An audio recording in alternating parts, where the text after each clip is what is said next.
One of my favorite features in Power Query is the ability to go to a SharePoint folder and consolidate all the files that are sitting in that folder. So imagine putting all your Excel budget templates in a folder, clicking refresh, and it just pulls them in, consolidates them, and you've got one beautiful table of data. It's awesome. But if there's a problem in one of those files, it can be really hard to work out which one's the problem file, and your refresh fails. So this little tutorial, how to set up a list that flags the problem files and avoid that error happening in the future. Okay, let's go.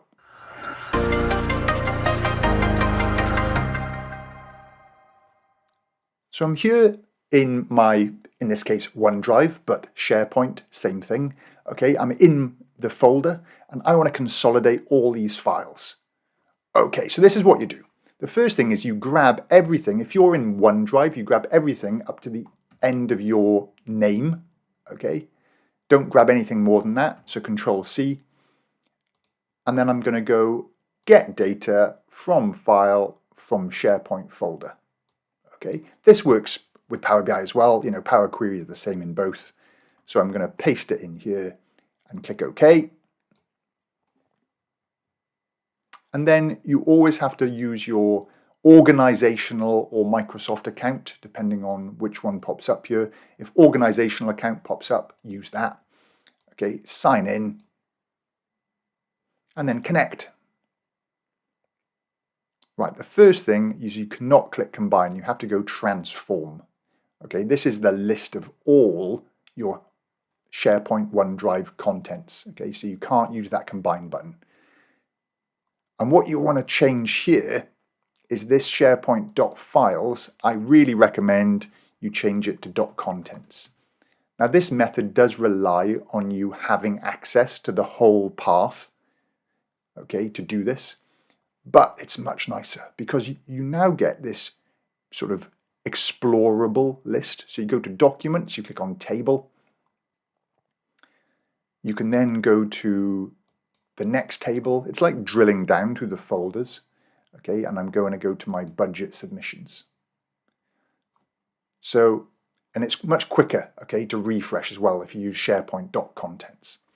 Right, at this point, I could just click these double-headed arrows. But again, my tip is I'm going to call this my SharePoint folder or something like that, and then right-click, reference it. Okay, it's easier for making changes in the future if your SharePoint folder changes in terms of the path changes. So do it that way.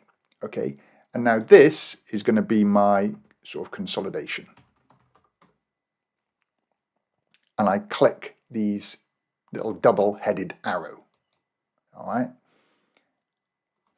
It'll pop up and say, hey, which sheet do you want to grab from each Excel file? And I'll just say, actually, I want to grab the sheet called, what did I call it? Data. This is just the first file in the folder. And it says, hey, that's got a sheet called data in it. Click on it. Just have a quick look. There we go. There's my data. And I click OK. And away it goes. And it should just consolidate all your data, which is beautiful. This does rely on every file having the same sort of headings and every file having a sheet called data. Okay, and then it'll just work beautifully. And in a second, I'll show you how you handle it when things go wrong, okay, which is really the aim of this video. So here we go. Department E, D, C, A, H, okay, it's all brought in. Beautiful. But actually, I'd like to sort of unpivot the data before it's brought in. So I'm going to go back to this transform sample file. I'm going to right click on this column. I'm going to say unpivot all the other columns. All right, and then I've got a nice column, and I'll just call this month, for example. And that'll do. And this errors out whenever you do that sort of thing. And generally, it's because of the last step. It says, hey, the column Jan couldn't be found. Just delete this change type step.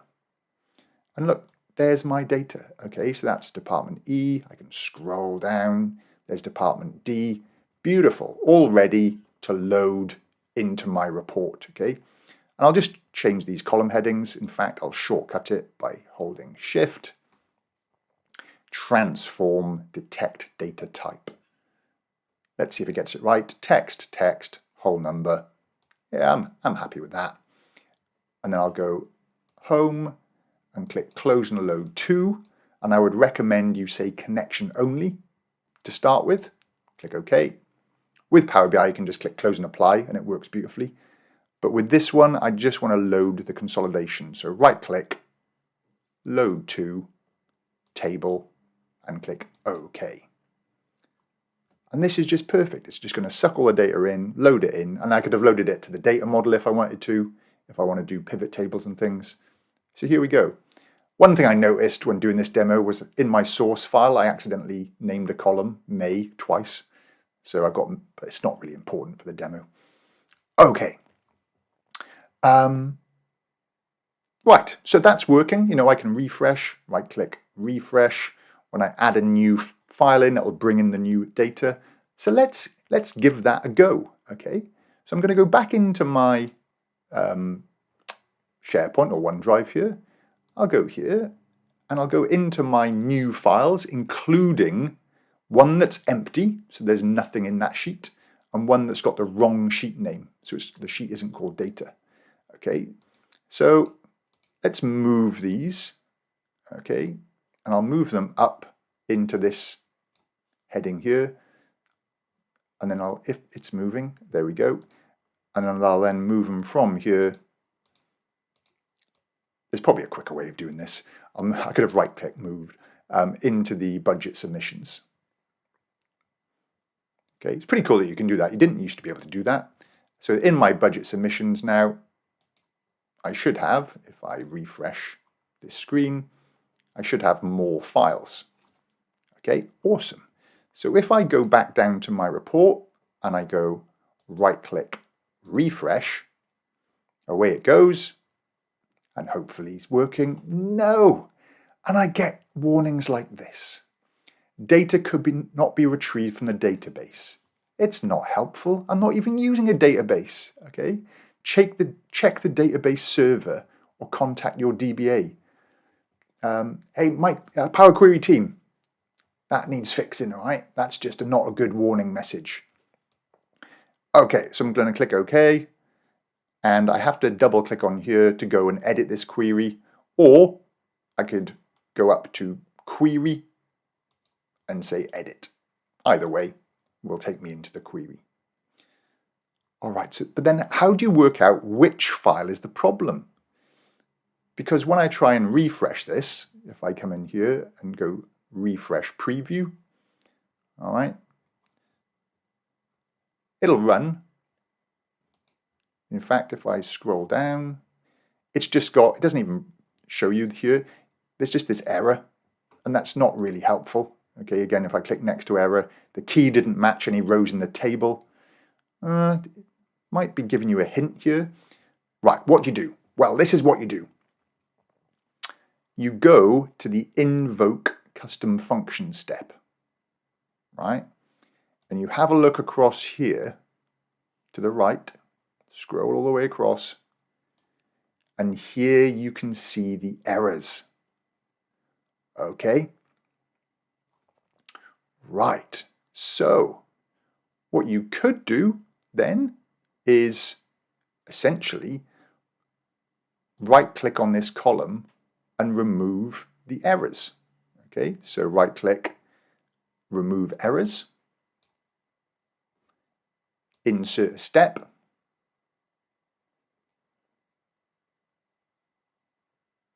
beautiful, and then at the end everything will work, and we've got all our data in here. Okay, all great, but we don't know what the errors are. So what do you do? Well, you can actually duplicate this step. So you could say, hey, let's just right-click, duplicate this. All right, and rather than removing the errors, let's keep the errors. So we'll go across to the right here. Now, this says remove rows with errors. Now, if you can remember this, you can actually change that to select rows with errors. If you can't remember, it's just under the Home tab, and you can say keep rows, keep errors. So I'm just going to edit the formula here, okay, to select rows with errors. You know, you'll forget, you'll try and write keep rows with errors and stuff like this, but you've got to go select rows with errors. Should whir away. There we go, that's the 2 errors. And then all I really need, I don't really need anything else, so I'm going to right click on this step here and delete until end, and delete. And I just need this column, so right click, remove other columns. And this is my problem files.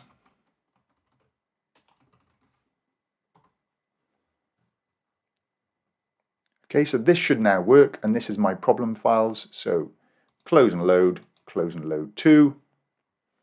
And I should be able to pick a table in a worksheet. Let's go there, click OK.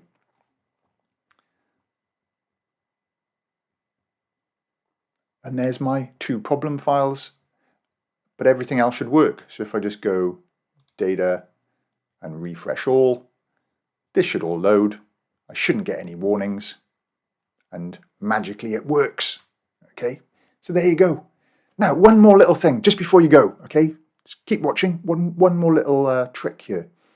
All right, I want to actually I'm going to change the folder path and see the warning that pops up.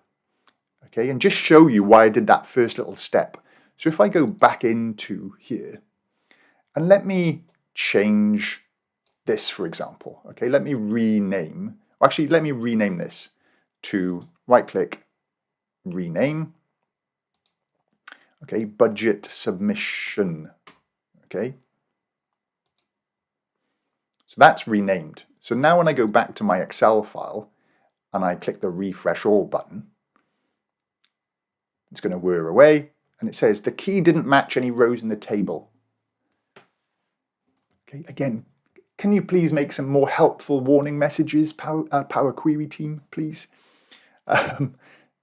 Right. It just goes, okay, okay. So I'm just going to go back into one of these queries and have a look. Okay, so I go into my SharePoint folder and try and refresh the preview. And this time it breaks, okay. An error occurred in the SharePoint folder query. Thank you, Power Query team. So here's the SharePoint folder query. Let me refresh the preview of that one. Okay, name equals budget submission, so it couldn't find it. So where do I change budget submissions? Okay, I think I can change it there, but let me give you a little tip in here, right? With this sort of thing, the SharePoint folder step, go to the advanced editor. After the source, put the word split equals source, comma, and then change the next step to split. Now this doesn't really make any sense, okay? But check out what happens, because what I've got over here is just 2 steps, source and navigation, and all the subfolders that I've drilled through are sort of combined into one step. I don't like that. It makes debugging harder. So click done, and check this out. There's my split, okay? I can instantly see that this is the one that needs changing. So I can go here, change this to budget submission, press enter, and then everything will work nicely. So, hope you find that useful. Let me know what you think. Do you come across these issues? Have you been stumped by them? I hope this helps. Okay, I'll catch you in the next video.